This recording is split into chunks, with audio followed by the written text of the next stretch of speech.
facilitada por el Instituto Oceanográfico Español.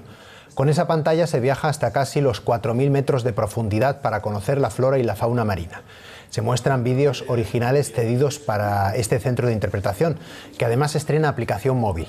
Desde su inauguración hace 4 meses, este centro ha recibido más de 300 visitantes. La Mancomunidad Turística y el Puerto de Avilés buscan generar un nuevo atractivo con estas mejoras.